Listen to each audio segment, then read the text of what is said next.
Jean-Marc Thomas, vous êtes le PDG d'Airbus France. Vous avez dans votre intervention souligné l'importance que vous attachez à ce projet. Est-ce que vous pourriez nous souligner ces éléments importants? Oui, alors Airbus s'inscrit dans une démarche environnementale depuis déjà de nombreuses années. Nous avons une charte environnementale, nous avons un certain nombre d'engagements que nous avions pris avant que le mot devienne, disons, aussi porteur qu'il est aujourd'hui.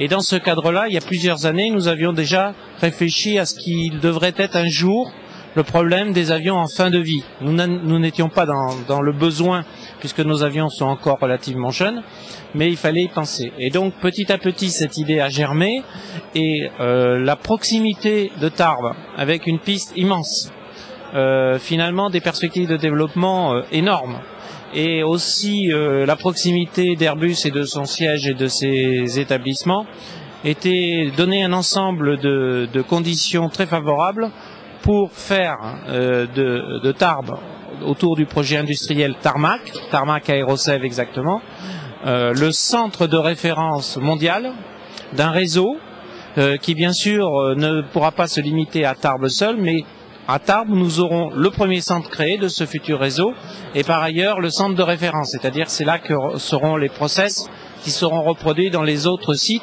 parce qu'il y aura des avions partout dans le monde qui arriveront en fin de vie et il faudra les traiter dans chaque continent. Alors, concrètement, la première étape, quelle sera-t-elle? Les premières étapes, elles sont derrière nous déjà, parce que il y avait un projet qui a démarré vraiment dans le cadre des premières relations avec les collectivités, l'État à travers la préfecture, il y a 3 ans. Ça rentrait dans le cadre, 2 ans et demi, ça rentrait dans le cadre du pôle de compétitivité.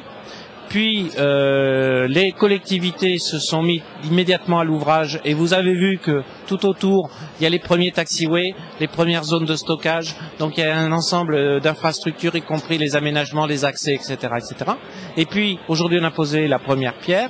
Dans 6 mois, ici même, vous aurez donc le premier bâtiment Tarmac qui sera un hall susceptible de recevoir jusqu'à un A380. Vous voyez qu'on prépare l'avenir.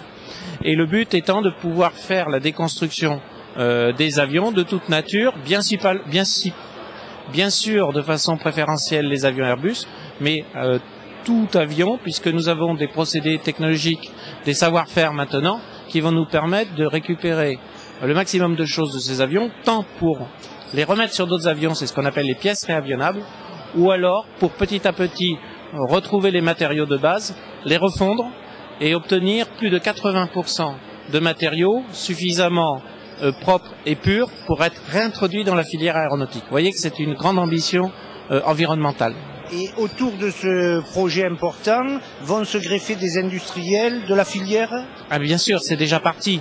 Vous avez ici déjà 4, 5, 6 entreprises qui s'installent pour accompagner le mouvement et pour s'inscrire déjà dans des métiers d'accompagnement. Mais en ce moment, dans le tuyau, comme on dit, il y a plusieurs entreprises, dont une très importante qui voudrait, si ça se concrétise, on le saura dans quelques semaines, implanter immédiatement 40 emplois et à terme 120 emplois.